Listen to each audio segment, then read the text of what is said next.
sabatani, que traduzido é: Deus meu, por que me desamparaste? E do 37 ao 38 diz: e Jesus, dando um grande brado, expirou, e o véu do templo se rasgou em dois, de alto a baixo. Deus nos salvou. A salvação é por meio de Jesus. Deus nos salvou por meio de Jesus. Quando tentamos imaginar como foi o sofrimento, é difícil, porque não tem como mensurar. Mas o nosso motivo de louvor é que por causa do sacrifício dele somos salvos.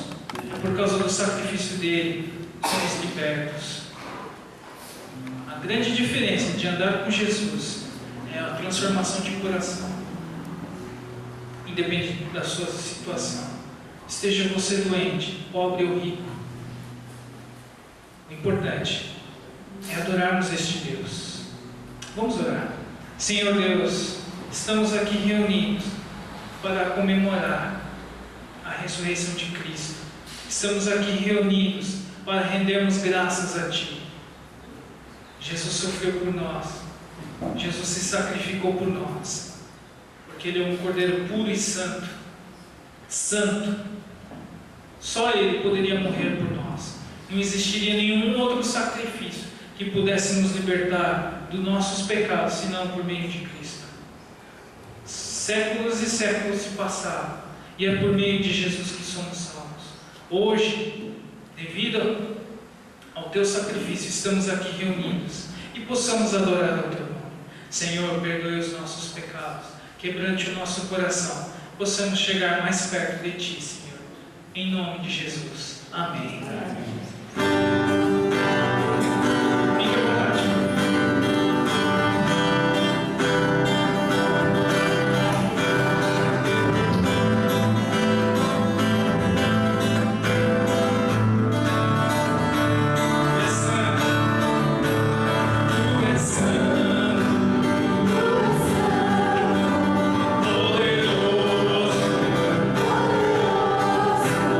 Tu és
Grande é nosso Deus, Cordeiro puro e santo, que se sacrificou por nós.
Reflita nessa letra, o motivo da nossa salvação.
16, 5 a 6, estava Maria Madalena e uma das mulheres que foram untar o bálsamo no corpo de Jesus. E no versículo diz o seguinte: e entrando no sepulcro, viram um jovem assentado à direita, vestido de uma roupa comprida, branca, provavelmente um anjo. E ficaram espantadas. Ele, porém, disse-lhes: não vos assustei, buscai a Jesus Nazareno, que foi crucificado, já ressuscitou, não está aqui, eis aqui o lugar onde puseram. O anjo provavelmente disse: olha para a caverna, não tem corpo nenhum aqui, não há ninguém mais aqui. Jesus ressuscitou, Jesus está vivo. Para você ter certeza disso, é pela fé que andamos. Se você não está bem hoje, seu coração está apertado, diga a Jesus: eu só tenho a Ti. Porque aqui na música diz: se eu estou triste, a minha fé está em Ti. Na fé em Jesus que andamos, na fé em Jesus que temos a alegria de viver. Se você perdeu a esperança, Jesus é a nossa esperança, Jesus é o nosso caminho, Jesus é a nossa salvação, Jesus é a certeza de vida eterna.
podemos ter esperança da vida eterna contigo, Senhor. Muito obrigada por tão grande amor, Senhor Deus, por nós. Mesmo a gente errando todos os dias, Pai. Mesmo a gente pecando contra Ti todos os dias. Mesmo assim, Pai. Mesmo sabendo de tudo isso, o Senhor deu da Sua vida por nós, Pai. Muito obrigada, Senhor Deus. Esteja cuidando, Pai, de cada um de nós. Esteja olhando para o coração de cada um de nós, Pai, para aquilo que a gente tem de tristeza, Pai, de alegria, de agradecimento, Pai, de dor. Que nesse momento o Senhor venha com a Tua mão de cura, Pai, com a Tua mão de restauração sobre cada um de nós, Pai. Que o Senhor ouça a nossa oração, que a oração de cada um de nós chegue ao Teu trono, Pai. Que o Senhor nos conforte, o Senhor nos restaure, Pai, o Senhor nos console, o Senhor nos dê um novo fôlego, Pai, para começar essa nova semana. Cuida desse momento de palavra, Pai, que a gente possa estar ouvindo, Pai, que a gente possa estar compreendendo aquilo que o Senhor tem para falar conosco nessa manhã, Senhor. Amém. Cuida de cada um de nós, Pai, cuida da vida do Val, que vai estar com a Tua mensagem, Senhor. Usa a vida dele de forma grandiosa, Pai, para que o Seu nome seja honrado, Pai, para que o Seu nome seja glorificado nessa manhã. Muito obrigada pela escola dominical, Pai, pelo culto em japonês. Que o Senhor possa estar abençoando, Pai, cada um de nós, todos nós, Pai, de todas as idades, Pai. Que possamos sair daqui diferentes, Pai, essa manhã.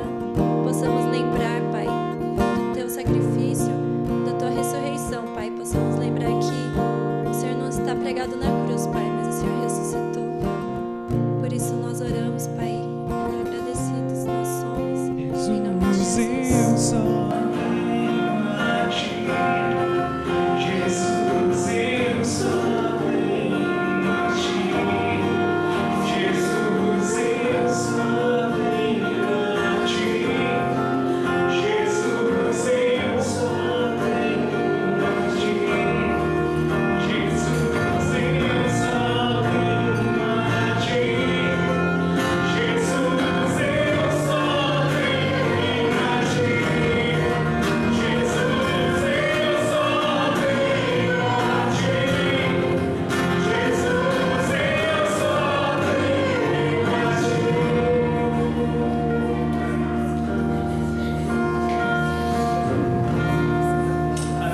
Pode se sentar. Bom dia a todos, sejam bem-vindos. Hoje o pastor e sua família, né, eles estão num congresso da UDF, acho que em Sumaré, se não me engano, né? Eles, juntamente com mais algumas pessoas aqui da igreja, estão lá, por isso que eles estão ausentes aqui, mas eu sei que eles estão presentes em oração, acompanhando, eles estão tendo cultos de adoração lá também, né? Mas eles também, eu sei que eles estão orando por nós que estamos aqui, tá? Esse tempo de louvor é um tempo especial. Eu lembro que uma vez, há um tempo atrás, nós tínhamos aqui na igreja uma irmã, que ela sempre falava que muitas vezes Deus falava muito com ela, muitas vezes mais no louvor do que mais na mensagem. Então, que ela prezava, ela fazia de tudo para estar nesses momentos de adoração, nesse momento de cânticos, né? Que muitas vezes Deus falava mais a ela através de cânticos, através desse momento, momentos da palavra que nós tínhamos aqui. Tá bom? Vamos fazer mais uma oração. Senhor nosso Deus, agradecemos, Pai, pela vida de cada pessoa que está aqui. São vidas, são almas que o Senhor trouxe e que o Senhor tem um propósito especial, específico, único para cada um de nós aqui, Pai. Agradecemos pela sua presença, pedimos que o Senhor continue nos dirigindo, Pai. O Senhor continue nos falando, ainda nesses momentos da tua palavra, que seja o Senhor falando. Eu peço para que a minha vida como instrumento nas suas mãos seja uma coisa agradável, algo que satisfaça o Senhor, ó Deus. Mas pedimos para que o Espírito do Senhor nos dirija, o Espírito Santo fale agora aos nossos corações, que a gente se abra para ouvir a Tua palavra e ser ministrado pelo Senhor, ó Pai. É o que nós te pedimos, em nome de Jesus. Amém, Senhor. Esse domingo, dentro do calendário cristão, é o domingo mais, talvez, importante, né? Toda essa semana que a gente sucede, a sexta-feira de Páscoa, e até chegar nesse domingo, dentro do calendário cristão, para nós cristãos, filhos de Deus, que temos a fé em Deus, esse domingo é o dia especial, porque é o dia da ressurreição de Jesus, né? Eu diria até que esse domingo da ressurreição, ele é talvez mais importante que a data de Natal que nós celebramos o nascimento. Sem dúvida é importante o nascimento, sem dúvida é importante a vinda de Jesus, né? Mas o que diferencia a nossa fé, o que faz a nossa fé ser especial, diferencia de todas as demais seitas e coisas que nós ouvimos de movimentos assim aparecendo, é que o Deus que nós temos, o Jesus que nós cremos, é um Jesus ressurreto, né? Isso é especial. Eu lembro que, não sei se vocês lembram, do Jaime, que esteve aqui, a esposa dele, Kyoko, é japonesa, e ela é japonesa mesmo, do Japão, nasceu lá, né? E quando ela falou com o pai dela que ela tinha aceito a Jesus e tinha consagrado a vida dela para seguir a Jesus, o pai dela falou, olha, o seu Deus é um Deus especial, porque o seu Deus é o único Deus vivo, né? E isso é importante para nós. Nós temos um Deus vivo e essa ressurreição de Jesus é uma coisa muito importante, especial na nossa fé. Talvez, para aproveitar esse momento dessa semana de ressurreição, eu não sei se vocês viram, eu não sei se vocês acompanharam, apareceu uma série nova na TV que chama Resurrection, né? Ou Ressurreição. É uma série, da mesma série daquele Lost, eu não sei se vocês seguiam essa série e tal. Apareceu uma nova série e estreou essa semana que chama Resurrection e conta justamente essa história de ressurreição. Não a ressurreição de Jesus, mas ele conta a história de um menino que morreu há 30 anos atrás, ele morreu afogado, né? Ele se afogou e morreu, e depois de 30 anos ele reaparece, ele ressuscita, né? E ele ressuscita na condição de menino, como se tivesse 10 anos assim, e ele reaparece para sua família. E é interessante porque essa série mostra que muitas vezes nós desejamos, nós queremos a ressurreição de pessoas, achando que essa ressurreição é importante, é um sonho para nós, né? Essa série mostra que a ressurreição desse menino, ele traz mais confusão e mais problemas de verdades que aparecem por causa da ressurreição dele, né?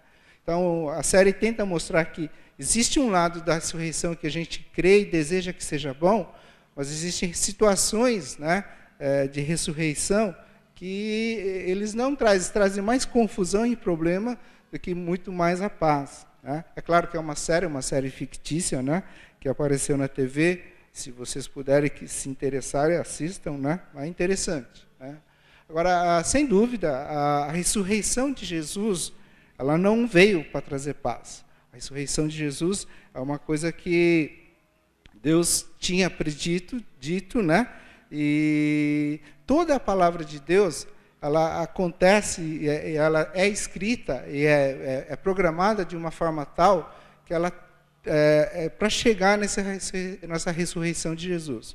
Se você pegar o Velho Testamento e estudar, ele começa todo com a história do povo de Abraão, que depois é feito escravo no Egito, né? Depois tem Moisés que liberta, tem o Êxodo passando pelo deserto, e depois você vê depois toda aquela genealogia do Velho Testamento, né? E mostra justamente que toda aquela genealogia acontece justamente para chegar em Jesus. A própria história do Novo Testamento, se você pegar os evangelhos, ele começa e caminha justamente para chegar na história de Jesus. Se você vê os evangelhos, em todo momento, até a ressurreição de Jesus, ele escreve assim, e seguia Jesus, subia Jesus em direção a Jerusalém. Né? E dessa história, dessa situação de Jesus caminhando em direção a Jerusalém, as igrejas criaram, a igreja cristã criou depois uma coisa que se chama quaresma. Eu não sei se vocês têm noção, mas a quaresma é o período mais ou menos de 6 domingos, que compreende entre o carnaval e justamente a Sexta-feira Santa. Né? E esse período de 6 domingos é justamente um período de purificação, de preparação, é um período de renúncia, né? Em que as pessoas deixam de comer certas coisas durante todo esse período de 40 dias, justamente para estar preparado para o momento da Páscoa. Né? Aí você pergunta assim, e quaresma justamente significa 40 dias. Né? E você pergunta, puxa, né, mas da onde surgiu essa ideia de quaresma de 40 dias? Não existe na Bíblia isso. Né? Mas é uma coisa que eles criaram, colocaram, né? E esses 40 dias eles se basearam em muitos fatos que tem dentro da palavra de Deus que falam de 40 dias. Né? Existe, Amanda, existe o próprio dilúvio, né? Se vocês lembram bem, se conhecem a história, é uma história que se passa dentro desses 40 dias. Tá? E esse dilúvio justamente é um filme que está em cartaz. Alguém aqui já assistiu? Pouca gente, né? Assistam, tá? É interessante vocês assistirem. E toda vez que aparece um filme falando de um filme que trata de uma passagem bíblica ou de uma história bíblica, existem várias coisas, né? É uma história que se torna, como é que fala? Polêmico. Então, existem as coisas controversas, existem as coisas que são, digamos, estão mais fiéis à palavra de Deus. Mas aí desencadeia uma série de coisas. Existe, digamos assim, a bancada, a ala, que fala, não assista porque aquilo não tem nada a ver com a palavra de Deus. Né? Existe a bancada que já levanta da graças a Deus, fala, graças a Deus, porque o cinema está começando a passar um filme evangélico. Né?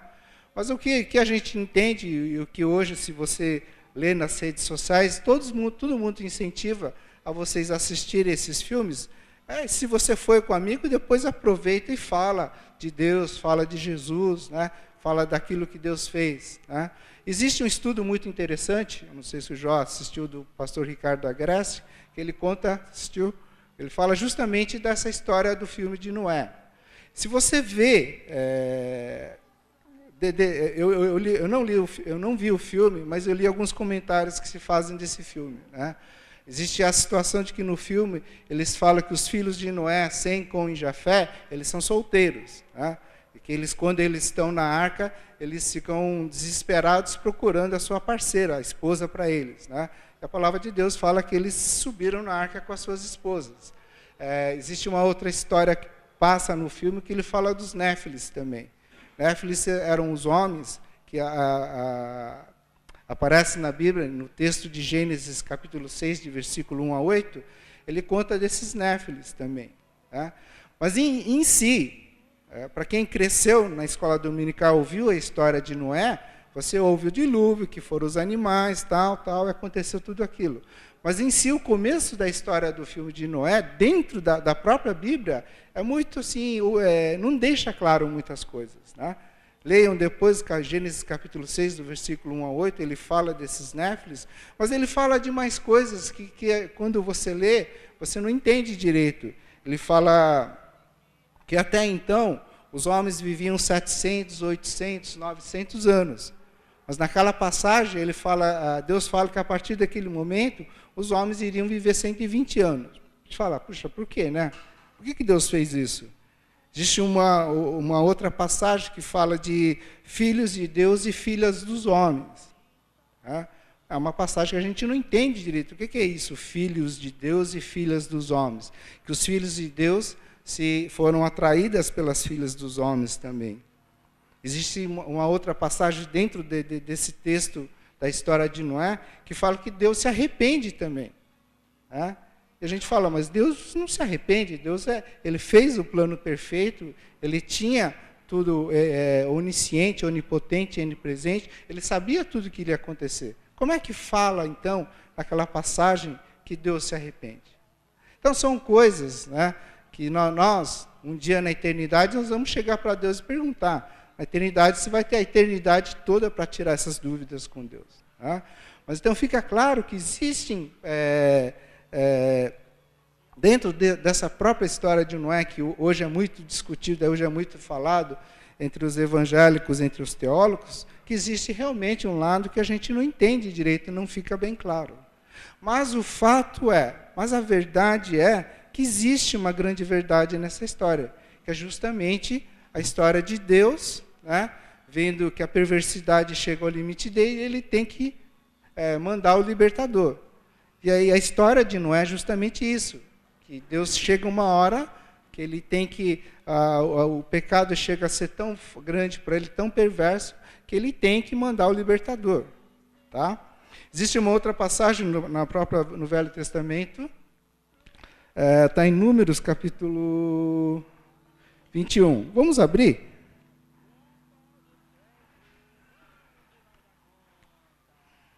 Números, capítulo 21, do versículo 4 ao versículo 9. Gênesis, Êxodos, Levíticos e Números. É o quarto livro do Velho Testamento. Ele diz assim, partiram eles do Monte Or pelo caminho do Mar Vermelho para contornarem a terra de Edom. Mas o povo ficou impaciente no caminho e falou contra Deus e contra Moisés, dizendo, por que vocês nos tiraram do Egito para morrermos no deserto?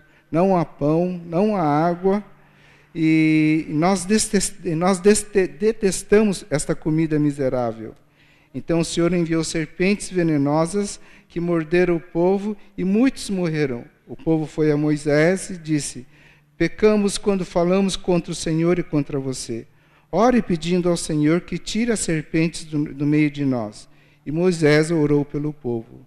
O Senhor disse a Moisés, faça uma serpente e coloque no alto de um poste. Quem for mordido e olhar para ela viverá.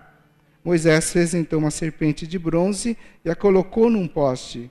Quando alguém era mordido por uma serpente e olhava para a serpente de bronze, permanecia vivo. É uma história, uma passagem do Velho Testamento, que quando o povo reclamou para Deus, o povo, digamos assim, entristeceu o coração de Deus, Deus mandou serpentes, né, serpentes venenosas, que picavam algumas pessoas. E quando o povo de Israel era picado por essa serpente, essa pessoa morria. Deus não tirou a serpente, né? Deus não fez a serpente sumirem. Mas Deus fez e deu uma ordem a Moisés, dizendo, olha, Moisés, constrói, faz uma serpente de bronze e levanta no meio de vocês. E qualquer pessoa que for picado por essa serpente, ela tem que ir logo lá e olhar para a serpente. E se olhar para a serpente, essa pessoa não morrerá. Tá? É uma passagem que está no Velho Testamento e mostra isso. Né? E não podia ser, por exemplo, se eu fui picado pela cobra, a Fátima ia lá e olhar e eu ia ser curado. Não, a própria pessoa tinha que ir lá. Né? A pessoa não podia ir antes também, olhar para a serpente de bronze e ficar imune à picada. Não, acontecia que quando a pessoa era picada, ela tinha que ir lá. E o povo de Israel, tinha que justamente olhar para a serpente de bronze. Né? Essa mesma história da serpente de bronze aparece depois na história de Nicodemos. A história de Nicodemos, que muitos conhecem, um grande homem da lei, conhecedor de várias coisas do Velho Testamento, e foi perguntar para Jesus, Jesus, como é que a gente nasce de novo? Né? E Jesus conta justamente essa história da serpente, falou, João capítulo 3, versículo 14 e 15, ele diz, da mesma forma como Moisés levantou a serpente no deserto, assim também é necessário que o Filho do Homem seja levantado, para que todo que nele crer tenha a vida eterna. Então, da mesma forma como Moisés levantou a serpente no deserto, assim também é necessário que o Filho do Homem seja levantado, para que todo aquele que nele crer tenha a vida eterna. Então, para explicar para Nicodemos, Jesus usou essa ilustração. Né? de que da mesma forma como havia serpente, as pessoas deveriam olhar para a serpente, e a serpente foi colocada num lugar mais alto, Jesus também iria ser crucificado para que as pessoas fossem salvas. Muitas vezes a história da salvação, é difícil para algumas pessoas entenderem, né? E justamente essa parte de por que Jesus, para salvar, ele teve que morrer. Não bastava somente Jesus chegar e falar, está perdoado, né? Seus pecados estão purificados, você não precisa, você já está salvo. Por que Jesus tinha que morrer? E é difícil, eu mesmo, quando eu comecei a ouvir a salvação, eu não entendia direito isso, né? E a ilustração que eu uso, e às vezes eu tento explicar, é uma que eu falei ano passado. Imagina que você tem hoje uma Land Rover, hoje é Range Rover que chama, né? Uma Range Rover. Para quem deseja e está pensando em comprar, acho que custa quase 500 mil um carro desse aí e tal, né? José está querendo, né? Ele está preparando, ele vai ter uma Range Rover. Aí vamos imaginar, Josué comprou a Range Rover. Que cor que vai ser, Josué? Preta. Tá, preta, né? José comprou a Range Rover preta, aqueles cromadão, roda aro 18, aro 20, lá tal, né? Multimídia para tudo que é lado lá. E aí um dia ele empresta para o Márcio. O Márcio está lá atrás, né? O Márcio vai dar uma volta, vai lá no sítio, vai enfiar no barro lá o carro dele lá, né? O Márcio pega a Range Rover do Josué, né? O Márcio nunca entrou numa Range Rover, acho que não, né? Ele entrou lá, sentou, vê um monte daquela parafernália eletrônica, botão para tudo que é lado, e fica imaginando como é que dirige essa Range Rover e tal, né? Ele está numa garagem, ele vai sair, só que ele, em vez de ele engatar o drive para frente, ele engata ré. E na hora que ele acelera, ele entra com a Range Rover do Josué na parede lá. Quebrou tudo, acabou com a traseira da Range Rover novinha do Josué preta lá, né? Acabou. Aí o Márcio chega e fala, José, puxa, né? Não sabia, aconteceu isso e tal. Josué, grande amigo do Márcio, fala, não, tudo bem, Márcio, tá perdoado, achei que você não fez com a intenção de estragar a minha Range Rover. Mas, de qualquer forma, existe um prejuízo, né? Alguém tem que arcar com o prejuízo. Aí, no caso, vai ser o Márcio, vai ter que pagar o conserto do dano que foi feito. Então, existe um prejuízo, existe um dano que foi feito, existe um preço que tem que ser pago. E é justamente essa a ilustração, né? Jesus, ele perdoa, ele entende, mas existe um preço que tem que ser pago pelo pecado que entrou na história, né? É interessante, quando a gente entende qual era o plano de Deus na história da salvação. Deus, quando criou o homem, ele tinha uma ideia, o desejo de Deus era totalmente diferente. Era diferente em relação ao relacionamento nosso com família, ao relacionamento nosso com o nosso serviço, o relacionamento nosso no nosso meio social. E quando o pecado entra através de Adão, todo aquilo que Deus tinha programado, ele se perde também. Por isso, hoje, que os nossos relacionamentos familiares, às vezes, é difícil, nosso relacionamento social é difícil, nosso relacionamento com o trabalho é difícil. Mas a salvação vem, né? E a obra de Jesus e a ressurreição vem justamente para recuperar isso. Então, quando você aceita Jesus e você é salvo por Deus, não significa somente que você conseguiu um passe para a vida eterna. Não significa somente que você conseguiu e comprou um ticket que dá acesso a entrar na vida eterna. Mas junto com a salvação, Deus deseja restaurar, e Deus, né, Jesus, o que ele fez é recriar, ele vai reformular dentro da vida de cada um de nós a nossa situação familiar, a nossa situação social com os nossos amigos e nossos parentes. Deus recria e reformula também a maneira como a gente entende o trabalho que Deus, o serviço que Deus nos dá também. Então, a salvação e a ressurreição de Jesus, ele vem para fazer tudo isso, tá? Por isso que a ressurreição de Jesus é importante. Existe um grande desafio dentro da nossa fé, que além de nós sermos salvos, é permanecermos em Jesus. João capítulo 15, versículo 4, ele diz assim, permaneçam em mim e eu permanecerei em vocês. nenhum ramo pode dar fruto por si mesmo, se não permanecer na videira. Vocês também não podem dar fruto, se não permanecerem em mim. Todos nós, tá? Nós somos movidos a produzir frutos. Nós queremos dar frutos. Isso é tendência natural, tá? Seja cristão ou não, nós somos movidos e nós nos avaliamos na forma como nós damos frutos. E nós, quando aceitamos a Jesus também, nós temos essa sede. E quando você começa a congregar dentro de uma igreja, de uma família de Deus, você tem esse desejo de dar fruto.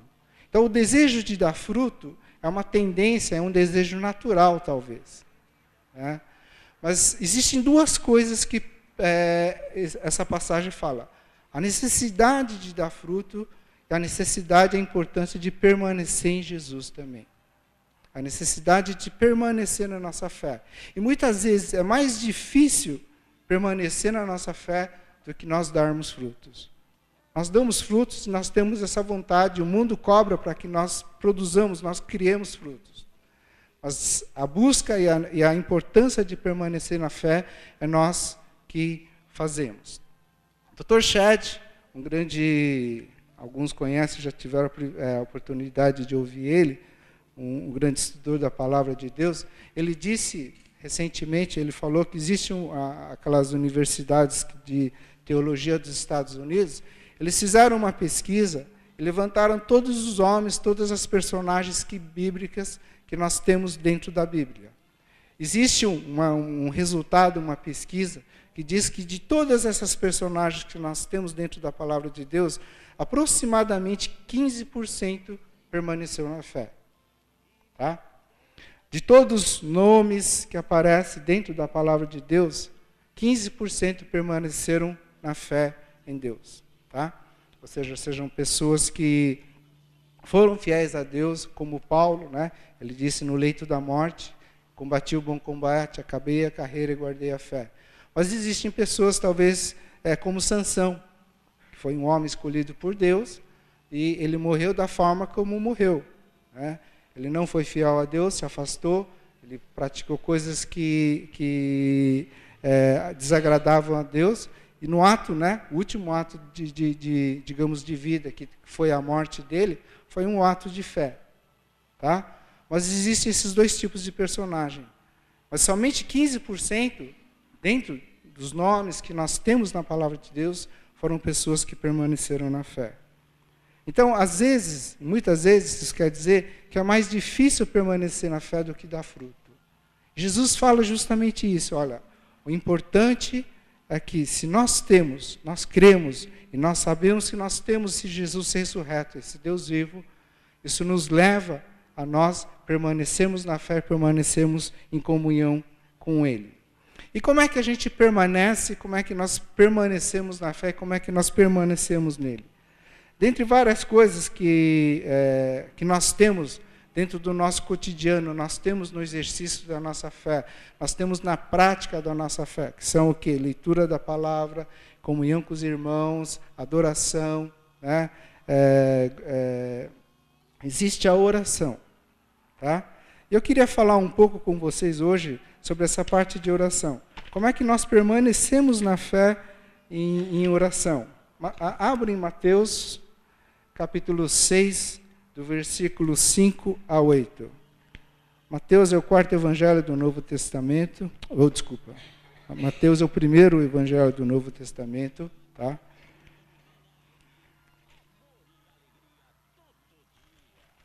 Mateus capítulo 6, do versículo 5, nós vamos ler até o 9, tá? Eu pus 8, mas nós vamos ler até o 9. Mateus, o primeiro evangelho do Novo Testamento, tá? O primeiro livro do Velho Testamento. E ele diz: E quando vocês orarem, não sejam como os hipócritas. Eles gostam de ficar orando em pé nas sinagogas e nas esquinas, a fim de serem vistos pelos outros. Eu lhes asseguro que eles já receberam sua plena recompensa. Mas quando você orar, vá para o seu quarto, feche a porta e ore a seu pai que está em secreto. Então seu pai que vem em secreto o recompensará. E quando orarem, não fique sempre repetindo a mesma coisa como fazem os pagãos. Eles pensam que por muito falarem serão ouvidos. Não sejam iguais a eles, porque o seu Pai sabe do que vocês precisam antes mesmo de o pedirem. Vocês orem assim: Pai nosso que estás nos céus, santificado seja o seu nome. Muitas vezes, quando a gente começa, você vai fazer um estudo nessa passagem, você às vezes passa assim batido, principalmente por essa primeira parte daquilo que Jesus falou sobre oração. Nós, talvez, não vou dizer que a gente ignora, né?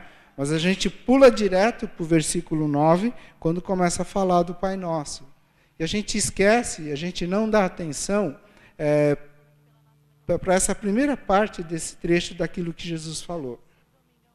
Nós não vamos, a intenção aqui não é a gente falar de técnicas de oração, tá? Nós não vamos falar se é para orar sentado, se é para orar de joelho, se é para orar com as mãos levantadas, nada disso, né? Mas nós vamos falar da parte e o que Jesus quis ensinar sobre oração, o que é a oração aos olhos de Deus, como Deus enxerga e vê a oração na nossa vida. A oração era uma prática muito, assim, digamos, comum naquela época. Para todo judeu, para todo o fariseu, existiam 3 coisas, tá, que mediam o grau de espiritualidade de um fariseu. Então, a primeira coisa era jejum, segunda coisa, oração, e terceira coisa, se ele dava esmola.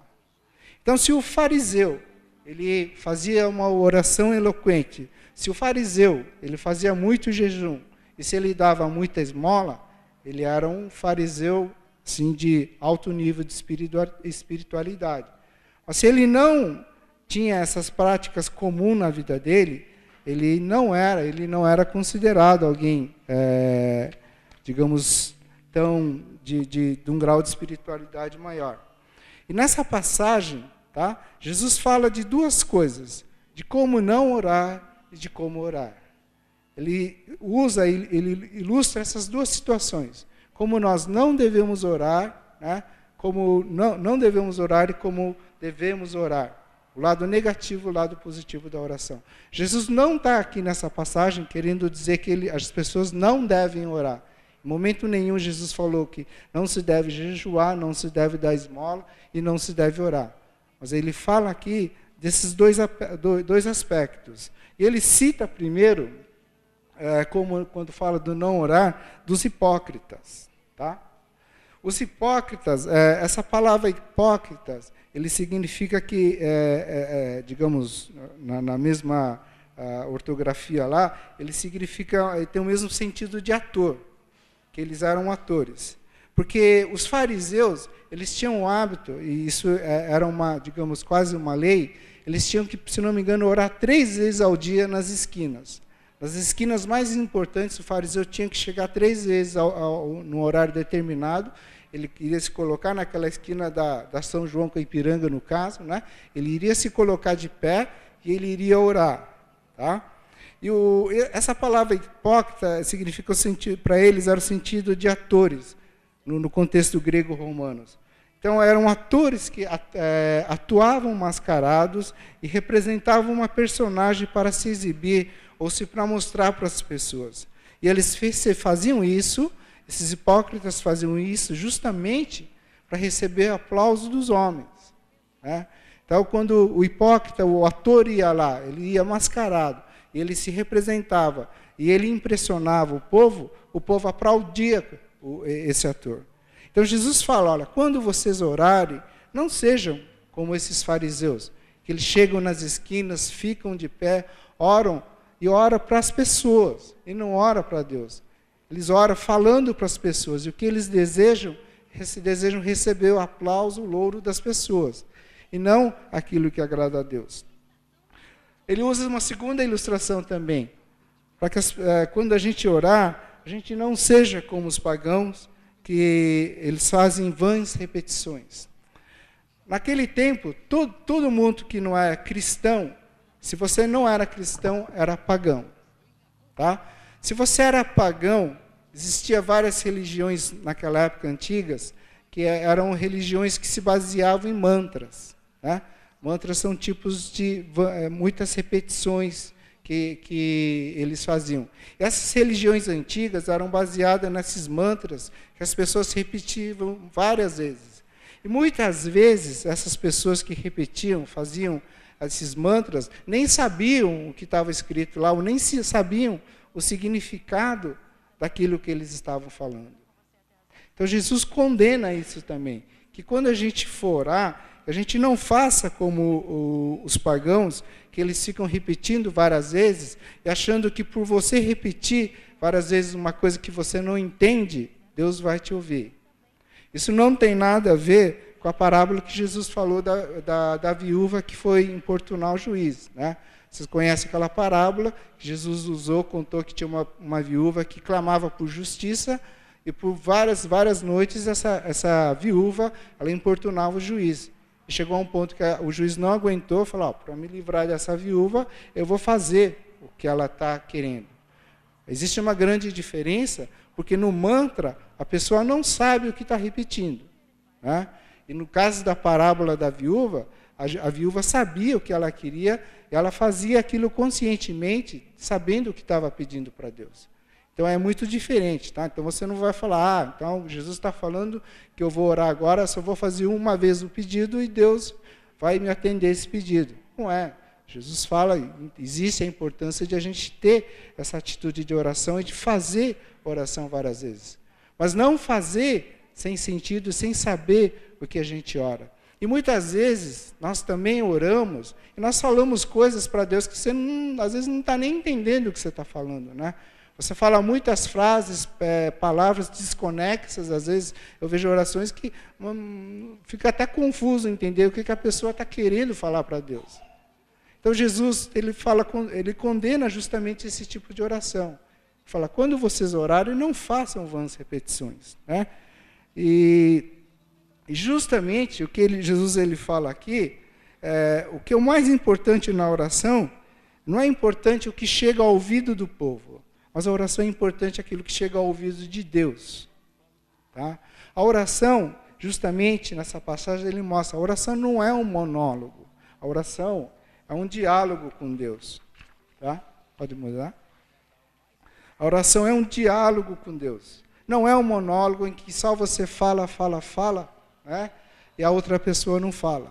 Mas a oração é um diálogo que você tem com Deus.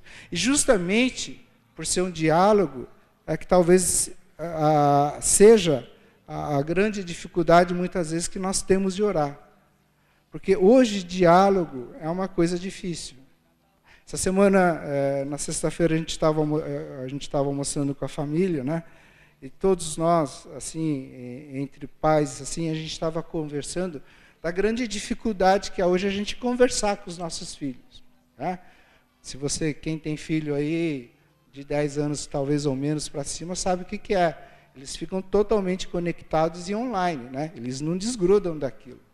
E a gente dava risada e contava que às vezes tinha que berrar para a Renata me ouvir e atender alguma coisa. E agora, para piorar, tem aqueles fones de ouvido, né? Antigamente você berrava, ela ouvia e atendia. Hoje, nem berrando, às vezes por causa daqueles fones de ouvido, esse pessoal não ouve.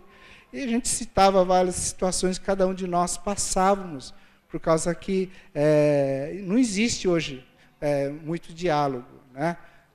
Às vezes nós sentamos, às vezes a gente está na sala, na família, mas cada um está conectado numa coisa e a gente não consegue conversar. E para fazer a gente se conversar é uma batalha, é uma coisa difícil hoje. Naquele dia do almoço estava a Renata com a prima dela, né? E é interessante porque quando elas não estão presentes uma ao lado da outra, elas estão toda hora conectando-se e conversando, né? Mas a hora que sentaram as duas, uma do lado da outra, elas não conversavam. Elas pegaram justamente o iPhone dela e começaram a falar com outras pessoas, né? Então não existe. Diálogo é uma coisa difícil hoje. E a gente acha, talvez, que isso é uma característica, é uma situação só dos teens, dos adolescentes, dos nossos filhos que nós temos. Mas diálogo é uma coisa difícil mesmo dentro do nosso meio, né? Os nossos diálogos hoje são cada vez mais superficiais. Nós ficamos num nível assim, bem abrangente, né? Raramente, em algumas situações, a gente tem um diálogo que a gente consiga desenvolver, talvez, com as nossas pessoas aqui.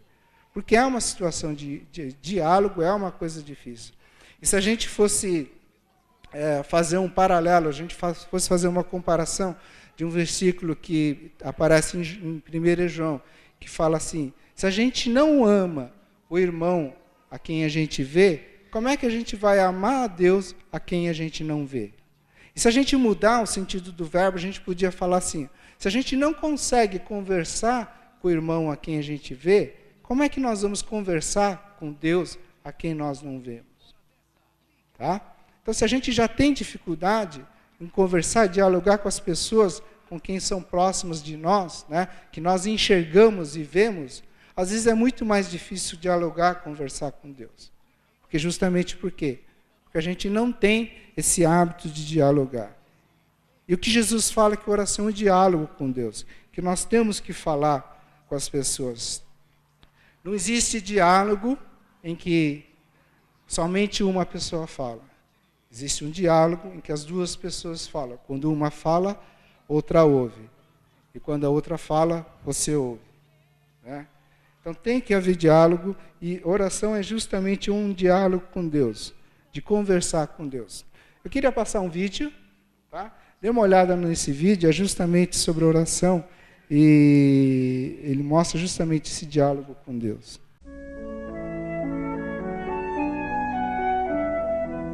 Pai nosso que estás no céu. Pronto, estou aqui. Não me interrompa, eu estou orando. Mas você me chamou. Eu? Eu não chamei ninguém, eu só estava aqui orando. Pai nosso que estás no céu. Olha aí, você fez de novo. Fiz? Eu fiz o quê? Você me chamou, você disse, Pai nosso que estás no céu. Estou aqui, como é que eu posso ajudá-la? Deus, é o Senhor? Ai, que emoção. Não precisa se incomodar, imagina. Só estava orando a oração que Jesus ensinou. E eu tenho esse hábito de orar a oração do Pai Nosso todo dia. Enquanto eu não cumpro esse dever, eu não fico tranquila. Mas como é que você pode orar sem pensar no que você está falando? Como é que você pode dizer Pai Nosso sem lembrar que todos são seus irmãos? Como é que você pode dizer que estás no céu se você não sabe que o céu é paz? Que o céu é amor a todos? Sei lá, orando, dizendo. Faz parte da oração, eu digo. Mas prossiga na oração. Santificado seja o teu nome. Espera aí um pouco. O que você quer dizer com santificado? O que eu quero dizer não sei, acho que faz parte da oração, não faz? Santificado significa digno de respeito, santo, sagrado. Eu nunca tinha parado para pensar no significado dessa palavra, santificado. Venha a nós o teu reino, seja feita a tua vontade, assim na terra como no céu. Você está falando sério? Sim, estou. E o que você faz para que isso de fato aconteça? Eu faço? Eu não faço nada, eu oro essa parte da oração, só isso. E eu tenho controle sobre você? Eu vou à igreja todo domingo. Não foi isso que eu perguntei. Que tal o jeito como você trata os seus irmãos? A maneira como você gasta o seu dinheiro? O muito tempo que você fica na internet, na frente da televisão? A atenção que você dá àquelas propagandas e que você corre atrás? E o pouco tempo que você dedica para mim? Pelo amor de Deus, né? Você só me critica. Desculpe, pensei que você estava pedindo para que fosse feita a minha vontade. Se isso for acontecer, não basta só orar, só dizer da boca para fora, mas tem que de fato aceitar a minha vontade. O frio, o sol, a chuva, a natureza, a família, os relacionamentos. Você precisa ser de fato submissa à minha vontade. O senhor tem razão. como sempre, né? Porque eu tô sempre insatisfeita. Se vem chuva, eu peço sol. Se vem sol, peço frio. Se vem frio, reclamo do frio. Se eu fico doente, peço pro senhor me ajudar, e aí eu mesma não cuido da minha saúde. Ou eu não me alimento, ou como demais. Ótimo reconhecer tudo isso. Vamos trabalhar juntos, eu e você? Eu estou gostando muito dessa sua nova atitude.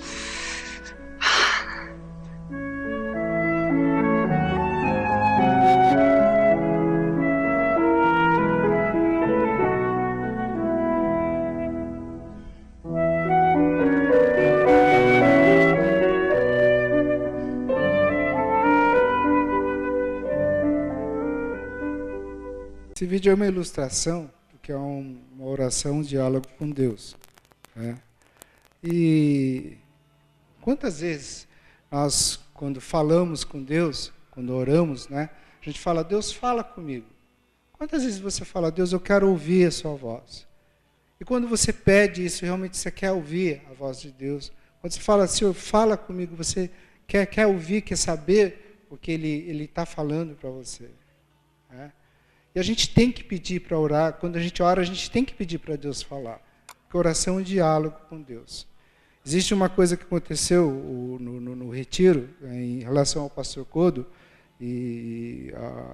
como a gente falou, por várias e várias vezes, nós sempre tentamos trazer o pastor Codo aqui, né? E eu estava conversando com ele, e ele falou, olha, eu não vim, porque toda vez que vocês convidavam, me chamavam, eu orava para Deus. E Deus falava para mim que não era para ir, né? E justamente aquele ano vocês fizeram o convite e eu falei com Deus de novo. Deus, é para eu ir no retiro de Mogi? E ele falou, Deus falou para mim que era para eu ir. E por isso que eu vim, ele falou, né? E por isso que foi a bênção, a palavra ministrada por ele e pela Sônia, foi uma bênção. Aí no dia de ir embora, eu falei, pastor, legal, né? Ano que vem a gente está contando com o senhor de novo, né? Aí ele falou, eu vou orar de novo, né? Se Deus falar que é para eu vir, eu venho. Agora, se Deus falar que não é para eu vir, aí eu não vou vir, não, né? Mas é interessante, é assim. E conversando com o pastor Codo, eu via que muitas coisas ele falava, né? Ele falava, às vezes eu tenho que pregar e sempre vou orar para Deus, eu peço para Deus falar o que eu tenho que pregar, e Deus fala aquilo que está no coração dele, coloca no coração do pastor para falar. Mas ele é um homem, e você conversando com ele, que ele fazia justamente isso. Ele perguntava para Deus, queria saber a vontade de Deus e queria ouvir qual era a vontade de Deus. Então ele dialogava com Deus. Aconteceu uma vez uma coisa interessante com o Rodrigo, meu filho. A Renato e o Rodrigo têm características diferentes, né? São irmãos, mas têm coisas diferentes assim, um no outro. E um dia a Fátima tem uma agenda de papel mesmo, sabe? Não é nada digitalizado, não. Uma agenda de papel, tal, que ela tem tudo anotado lá, telefone, afazeres, senha de tudo que é lado, senha do serviço dela, tal. E um dia ela não achava essa agenda, né? E ela tinha falado, quando você for lá em casa, né, procura ver se não está em algum lugar, porque eu não estou achando no serviço. Aí estava eu e o Rodrigo, Rodrigo, vamos procurar essa agenda, porque a mãe está precisando, está desesperada por causa dessa agenda. E a gente procurava, e nada de aparecer a agenda. Aí depois a gente falou, Rodrigo, vamos orar, né? Se a gente não está achando, a gente tem que orar. Aí sentamos na sala e geralmente quem faz a oração assim é o Rodrigo, ele gosta de fazer oração, né? E ele tem mais assim, tendência para fariseu, né? Ele gosta de se exibir, falar assim na oração, então ele tem uma raiz meio de fariseu na oração. E lá foi ele fazer a oração dele, né? E quando ele começou, tal, Deus, por favor, faça que apareça a agenda da mamãe. Aí de repente fez um barulho, sabe? Um barulho de alguma coisa caindo e tal. Ele parou de orar, né? Eu fiquei esperando, tal, nada de ele orar, ele ficava olhando lá para os lados e tal. Até falar, Rodrigo, faz a oração, vamos terminar, tal. Aí ele continuou e terminou, tal. Aí depois falou, pai, sabe por que eu parei de orar? Porque eu tinha falado para Deus mostrar onde estava a agenda. Eu achei que naquela hora Deus fez a agenda cair do céu no meio da sala lá. Eu fui ver se era agenda mesmo, né? Na hora eu falei, puxa, coisa, né? Mas achei interessante, né? Às vezes a gente ora tão assim, no automático, ora assim tal, no nosso cotidiano, no normal, que às vezes a gente esquece, talvez, de estar conversando com Deus e de Deus estar respondendo também. Né? Então a oração é justamente esse diálogo com Deus, em que você fala, mas que a gente precisa ouvir a vontade de Deus. Jesus fala uma outra coisa nessa passagem, ele fala para você entrar no seu quarto em secreto, e o Deus que estiver em secreto te recompensará. Na época do Novo Testamento, as casas dos judeus, eles só tinham, você tinha a casa, né, com os cômodos dentro, mas só a porta da frente, só a entrada principal que tinha uma porta. Tá? E se você entrasse lá dentro, os cômodos eram a maioria sem porta. Existia somente, geralmente, um cômodo, que era, digamos, era um cômodo onde ficava guardada a despensa e todas as coisas de valor.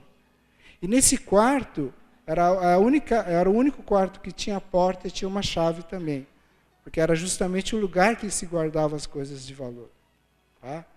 E o que Jesus fala, olha, quando você orar, você vai e entra nesse quarto em secreto, e o Deus que te vê em secreto te recompensará. Então, quando a gente ora, a gente tem um momento exclusivo com Deus, né? Um momento especial com Deus. É um momento que a gente, entre você e Ele, entre eu e Deus só, que é um momento único, entre eu e Deus só. E nessa hora, a gente se abre, se põe-se verdadeiro diante de Deus. Se livra de máscara, se livra de tudo, daquilo que a gente tenta ser e não é, e a gente abre o nosso coração. Existem coisas que quando a gente entra nesse quarto secreto, por exemplo, que é entre eu e Deus só. Só Deus me conhece, né? Nem a Fátima, que é hoje a pessoa que mais me conhece, ela não sabe. Mas é uma coisa entre eu e Deus. E da mesma forma também, existem coisas na Fátima que eu não sei, mas é entre ela e Deus. É lógico, né, que ao decorrer do nosso relacionamento, essas coisas vão se diminuindo. Mas nem por isso sempre vai haver uma coisa que é entre você e Deus. Só Deus sabe, é um momento que só você se põe diante de Deus e se abre. Né? Ele se mostra como realmente você é. E muitas vezes a gente tem medo de se mostrar-se verdadeiro diante de Deus, que a gente acha que Deus não vai entender, ou Deus não vai nos aceitar. A gente tem que lembrar que nosso Deus é um Deus misericordioso, um Deus que tem misericórdia, é um Deus que te conhece também, né? E te aceita. Ele quer trabalhar na sua vida da forma que nós somos. Então, oração é esse momento único com Deus, né? É o momento que a gente entra no nosso quarto secreto. É um momento que Deus, em secreto, Ele vai nos recompensará. Essa expressão recompensará em secreto, a gente não sabe direito o que é. Mas é uma coisa que talvez Deus, como é em secreto, é uma coisa que todo mundo vai enxergar ou as pessoas vão ver. Mas é uma coisa que só você e Deus que vai ver essa recompensa. Né? Mas certamente também é uma bênção de Deus. Uma bênção que Deus vai colocar na sua vida. E quando Deus, né, você ora e Deus te abençoa, as bênçãos de Deus, principalmente nas ilustrações do Velho Testamento, a gente vê que Deus nos abençoa, não para a bênção que Ele nos dá parar conosco. Né? Mas Deus nos abençoa por quê? Para que a gente abençoe outras pessoas. Por isso que Deus fala, sê tu uma bênção. Então, quando Deus abençoa você, por consequência, Deus está querendo que você abençoe outras pessoas também. E lá fala também, abençoarei os que te abençoarem e amaldiçoarei os que te amaldiçoarem. Ao mesmo momento que você abençoa alguém, você é abençoado por alguém também. E da mesma forma, quando nós maldizemos, nós amaldiçoamos alguém também, né? Nós dirigimos críticas, acusamos de formas pesadas, talvez essa maldição também volte para a gente também. Mas Deus fala, você é uma bênção, Deus te fez para abençoar, Ele quer que você seja esse propagador de bênção também. E talvez, se você não se sinta abençoado, talvez se você não vê a bênção de Deus na sua vida, é porque você está faltando abençoar outras pessoas. Muitas vezes eu falo, eu e a Fá, a gente enxerga assim, que às vezes algumas coisas não estão dando certo, os momentos não estão dando certo na nossa família, é porque a gente está parando às vezes de abençoar, a gente orar, né? Pedir a Deus por outras pessoas. E o momento que você entra no quarto secreto, é o momento que você busca a bênção na sua vida e busca a bênção na vida de outros também. Porque esse é o propósito de Deus. Nós temos bênçãos na vida de outras pessoas. E é por isso que Deus te abençoa. É por isso que Deus te recompensa no secreto. Deus te abençoará no secreto também. Eu falei uma vez da história de um pastor mineiro, que ele disse que as igrejas brasileiras têm que se preocupar em ter medalhas espirituais e buscar mais cicatrizes espirituais. Né? O pastor falou muito isso. Olha, as igrejas brasileiras se preocupam muito em mostrar aquela medalha espiritual que tem. Né? Falar, a minha igreja é grande, a minha igreja é tão, a minha igreja é desse jeito, né? A minha igreja é tantos assim. Mas as igrejas brasileiras e o povo, né, ele está cansado de ver essas medalhas. O povo quer ver a cura das feridas, o povo quer ver a cura das dores, amarguras que nós carregamos, né, de desentendimentos que nós temos. Isso se chama cicatriz espiritual. E Deus quer, e o povo hoje, né, ele está mais querendo ver se a igreja realmente consegue criar essa cicatriz espiritual na nossa vida. E a oração é justamente esse momento, né? Esse permanecer em Jesus é o momento que a gente busca de ter essa cura interior. Todos nós precisamos, todos nós temos alguma ferida espiritual que precisa ser cicatrizado com Deus. E Deus quer fazer essa cura espiritual nas nossas vidas. Tá? Eu queria mostrar mais um cântico que eu vi, eu achei interessante, e logo depois nós vamos fazer a oração. Mas ele fala de uma oração, de um cântico que fala de uma oração que ele faz com Deus, e ele se abre para Deus, ele deseja realmente buscar essas curas, né, que fazem cicatrizes espirituais em nós.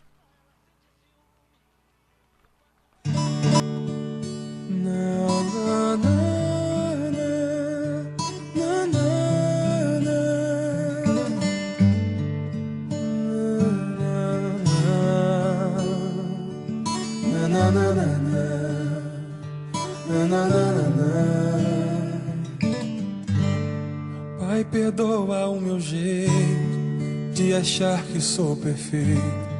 Vejo o erro nas pessoas e não olho os meus defeitos.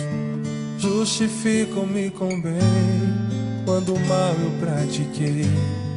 No final eu reconheço quando eu erro outra vez.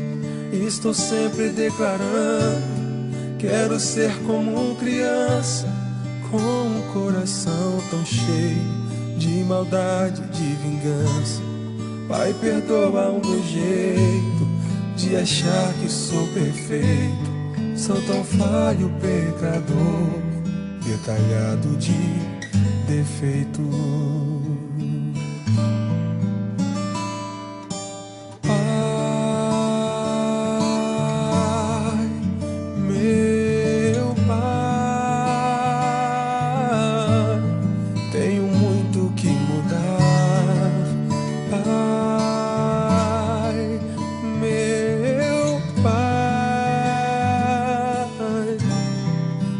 Ajude a melhorar, Pai,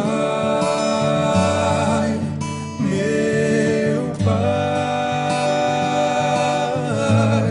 Tenho muito que mudar, Pai, meu Pai. Me ajude a melhorar.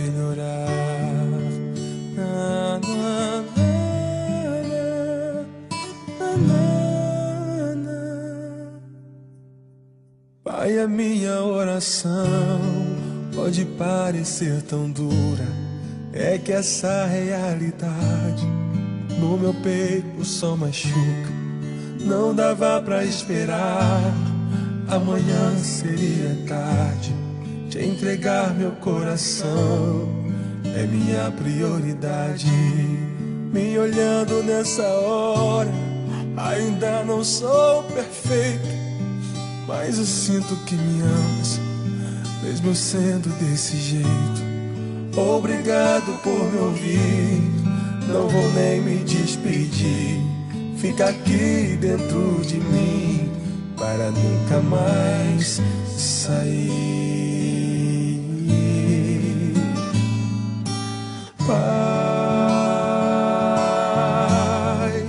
meu Pai, tenho muito que mudar. Pai, meu Pai, me ajude a melhorar. Pai, meu Pai, tenho muito que mudar. Pai, meu Pai, me ajude a melhorar.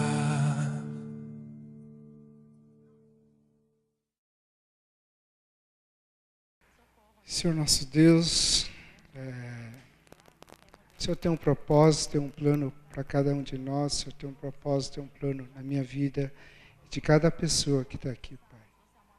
Esse propósito é uma coisa que a gente descobre na intimidade, no quarto secreto com o Senhor, Pai.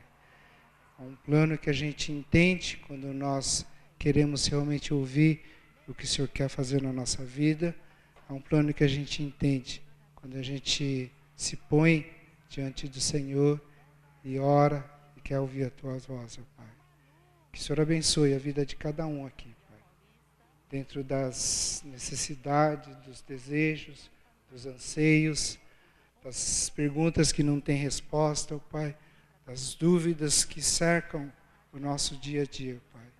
Eu peço que o Senhor se revele a cada um, que cada um, Pai, todos nós possamos fazer um diálogo com o Senhor. E dentro naquele quarto secreto, aquele momento exclusivo, aquele momento especial, que só estamos eu e o Senhor, ó Pai. A gente possa ouvir a sua voz e agradecer ao Senhor e pedir para que o Senhor venha nos transformar e nos fazer mais de acordo com a imagem do Senhor, ó Pai. Ajuda-nos porque é difícil, nós não conseguimos. Ajuda-nos porque as dificuldades são grandes, as batalhas são grandes, ó Pai. Muitas vezes o desânimo é grande também, Senhor.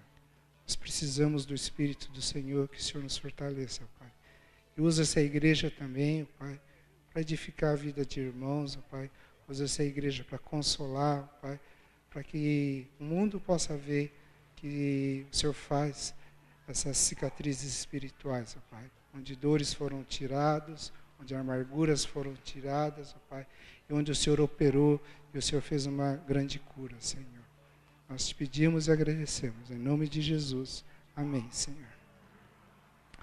Vamos cantar mais uma vez um cântico. Vou chamar o pessoal do louvor. Pode ficar de pé. Ficaram muito tempo sentados aí, né? Mas pode ficar de pé. E nós vamos cantar de novo aquela música... Deus é grande.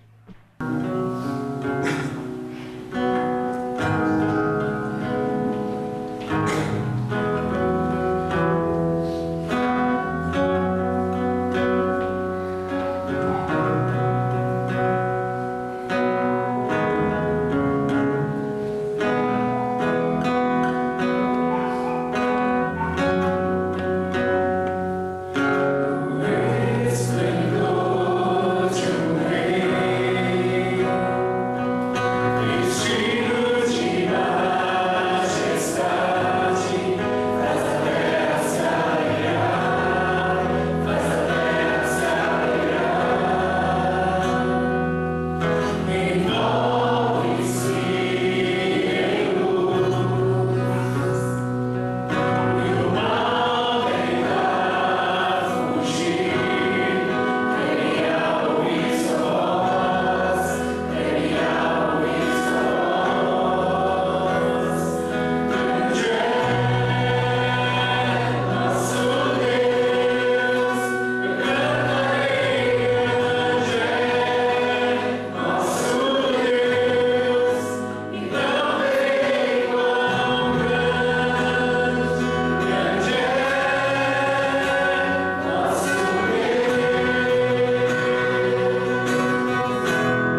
Bom dia.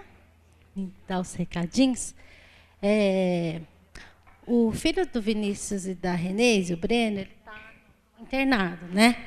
Está melhorando, mas continua em observação e está na UTI também. A gente poderia estar orando agora, né, por ele também. Queria pedir... A Cris está aí? Não. A Cris está aí? Tá? Ah, está lá em cima? Tá. Jean, então, poderia vir aqui orar pelo Breno, por favor?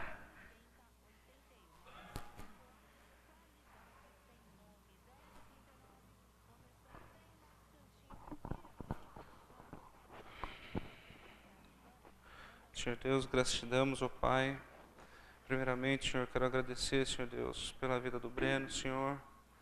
Agradecer, Senhor Deus, porque ele está apresentando melhoras, Pai. Nós sabemos, Senhor, que o Senhor está com ele, Senhor Deus, o Senhor está tomando conta, Senhor Deus, da vida dele, Pai. Então te agradecemos, Pai, e te pedimos, Pai, que ele possa sair da UTI, Senhor Deus, que ele possa ir para casa, Senhor Deus, e que seja fruto, Senhor Deus, da tua promessa, Pai. E eu te peço, Senhor Deus. Eu peço também que o Senhor dê sabedoria para o Vinícius, para a Renê, Senhor Deus, para enfrentar essa dificuldade, Senhor Deus, para os familiares, Pai, que está na torcida aí, Senhor, dessa melhora, Pai. Que o Senhor possa estar também com os médicos, Pai, que possa estar ministrando aí os remédios certos, Pai, ter o diagnóstico certo, Senhor Deus, e a cura dessa criança, Pai, que nós te pedimos, Pai. Também quero aproveitar, Senhor Deus, e te pedir, Senhor Deus, para todas aquelas crianças que estão lá internadas, Senhor Deus, muitas vezes, Pai, não tem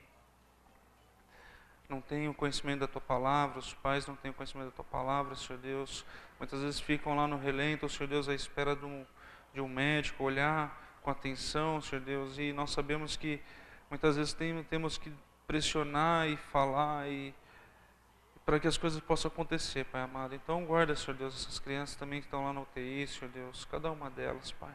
É o que eu te peço, Senhor Deus, em nome de Jesus. Amém, Senhor.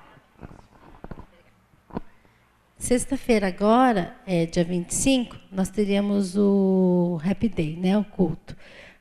Happy Hour. Happy Day não. Happy Hour.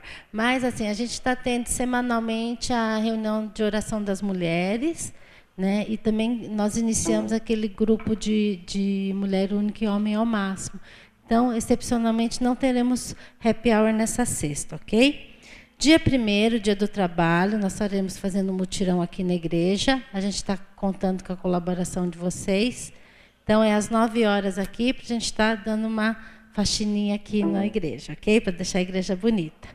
E dia 11 de maio, é o Dia das Mães, nós estamos programando um almoço em família aqui, tá? O pessoal da igreja, os homens estarão fazendo, acho que Julinho, William aí estão encabeçando, tá? Mas precisa dar um nome aqui, porque eles precisam estar comprando, tá fazendo a lista, ok? Então, dá um nome na recepção, é R$10 por pessoa. Ok? Estamos terminados. Bom domingo, boa Páscoa. Deus abençoe vocês e sua família. Amém.